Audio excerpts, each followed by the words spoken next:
주택담보대출이 폭증한다. 그래서 대한민국 부채가 폭발한다. 참 이야기는요, 오랫동안 나오는 이야기입니다. 예, 그만큼 대출이 많이 늘어나기 때문에 그에 따른 충격이 올 수 있다는 뜻이에요. 그런데요, 해외 기관들이 말입니다. 예, 대한민국의 경제를 분석하면서요, 가장 심각하게 보는 게 부채라고 말씀을 드렸잖아요. 근데 그 부채 속에서요, 쉽게 말하면 계속 부채가 늘어나요. 거품을 자꾸 쌓아간다는 뜻이에요. 어느 정도인가 하면 말입니다. 자, 여러분 이거 한번 보세요. 금융위기 이후에 분기별 부채 감축 횟수입니다.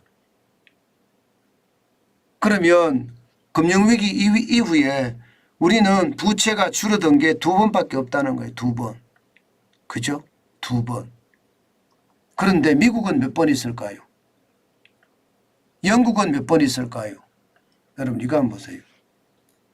예. 실제 미국은요, 2017년 1분기에서 2022년 3분기까지 무려 말입니다. 부채 감축 횟수가 22회나 있었습니다. 그만큼 말입니다. 부채가 안 늘어나게끔 통제하면서 풀어주고 통제하면서 풀어줬다는 이야기예요. 일본도 마찬가지 20회나 있었습니다. 20회나. 독일은 13회가 있었고요. 영국은 9회가 있었습니다. 대한민국 겨우 2회입니다. 전분기 대비 가계 부채가 감소한 횟수가 2017년 금융위기 이때부터 말입니다. 2017년 1분기니까 그죠? 17년, 18년, 19년, 20년, 21년, 21년이면 벌써 5년이잖아요. 5년. 그죠? 5년이면 20회인가요? 예, 5년이면. 예, 4분기니까. 예. 게다가 2022년 3분기니까 23회 중에 미국은 부채 감축이 22회, 23회 중에 22회, 일본은 20회, 독일은 13회, 영국은 9회. 뭐 미국이나 일본은 계속 부채를 줄여간다는 이야기잖아요. 대한민국은 안 줄였다. 그러면 여러분 이거 어떻게 될까요? 어떻게 될까요? 저는 이것이 말입니다. 결국 자칫 잘못하면 폭발할 수도 있다. 이런 얘기가 나옵니다. 실제로 그렇게 말씀을 드릴 수도 있고요. 그만큼 말입니다. 부채 증가 속도가 빠르다는 거예요. 여러분 이거 한번 보세요. 최근입니다. 최근에 보면 주택담보대출, 저는 이게 가장 심각한 부채라고 보거든요. 주택담보대출 추이를 보면 말입니다. 예, 2023년 2분기 6월 말 기준이에요. 1031조 2천억 원입니다. 역대 최대입니다. 역대 최대. 와, 장난 아닙니다. 늘어나는 속도도 말입니다. 2022년 1분기 20조 4천억 원이 늘어난 이후로 지금 굉장히 빠른 속도로 늘어나고 있습니다. 14조 1천억 원. 예, 지금 2021년 3분기 20조 7천억 원, 2021년 1분기 20조 4천억 원 이렇게 쭉쭉 늘어났거든요. 이때 집값이 얼마나 올랐는지 여러분 기억하시죠? 집값이. 집값이 떨어질 때는요, 주택담보대출을 줄이니까 집값이 떨어졌어요. 실제로 말입니다. 2022년 보세요. 주택담보대출이 늘어나는 게 8조 6천억 원, 6조 7천억 원, 4조 7천억 원, 5조 7천억 원 이러니까 집값이 떨어졌어요. 그런데 2분기에는 14조 1천억 원이 되니까 집값이 올라가고 있습니다.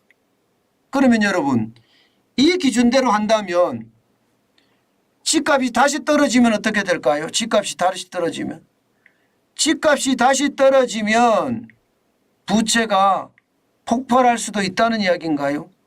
충분히 이해가 될 수 있습니다. 충분히 이해가 될 수 있어요. 그 정도로 말입니다. 지금 주택담보대출이 많이 늘어나고요. 다시 올라가는 것 이거 심상치 않아 보이는 거죠. 제가 여러분에게 가랑비에 옷 젖는 거 진짜 순식간이다. 처마 낙수물이 바위를 뚫는다. 이 말씀 드렸죠. 지금 이대로 가서 말입니다. 주택가격이 만약에 떨어지면 그리고 이자가 절대로 안 떨어지면 어떤 일이 벌어질까요? 이자 쉽게 안 떨어집니다.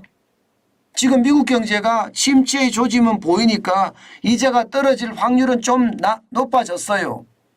그러나 뭐 여전히 고용이 좋다 이렇게 이야기하잖아요. 여전히 나홀로 호황이라고도 이야기하고요. 침체의 조짐은 보입니다. 특히 말입니다. 일자리에서 침체의 조짐은 보여요. 그렇지만 아직까지는 뭐 침체의 조짐일 뿐이지 호황은 계속되고 있거든요. 그러면 금리를 쉽게 안 낮춘다는 거. 미국의 금리가 5.5%가 기준금리잖아요. 심지어 주택대출금리는 미국은요 7.31%까지 올라갔어요. 7.31%. 미국도 지금 심상치 않다는 이야기죠. 우리도 마찬가지입니다. 주택담보대출이 지금 5%가 넘어섰고요. 5%가 물론 신용도에 따라 다르지만 5%가 넘어선 사람이 많습니다. 6%에 인접하고 있습니다. 6%면 여러분 부담이 될 수밖에 없습니다. 주택담보대출이 이렇게까지 늘어나니까 시장의 충격은 커질 수밖에 없다. 게다가 주택담보대출이 역대 최대라는 숫자, 이것은요 결국 시장에 부채가 폭발할 수 있다는 신호를 주는 거다. 저는 그렇게 생각합니다. 그만큼 말입니다. 시장에 저는 위협이 크다고 보는 거죠. 시장의 위협이. 이게 단순하게 말입니다. 여러분. 시장을 절대로 단순하게 봐서는 안 되거든요. 그런데 시장에서는요. 그런 위험한 그런 지표들이 계속 쏟아진다는 거. 실제로 말입니다. 여러분. 일요일인데도 그런 지표들이 쏟아진다는 것은 여러분 참 우리 경제 상황이 좋지 않다는 이야기예요. 여러분도 아시지만 이게 주말에는 보도자료라든가 취재기사들이 별로 안 나옵니다. 보도자료나 저 같은 경우도요. 기자할 때 보면 주말에 기사가 안 나와요. 그런데 요즘 기사가 이렇게 쏟아진다는 건 여러분 결국 말입니다. 결국 상황이 굉장히 어렵다는 이야기가 되는 겁니다. 우리 경제 상황이 말입니다. 결국 부채 폭발에 대한 위험성이 저는 커진다 이렇게 보는 겁니다. 부채 폭발에 대한 위험성. 아마 시간을 더 두고 봐야 되겠지만 시간은요 결국 시장의 위협으로 저는 다가올 수 있다고 생각합니다.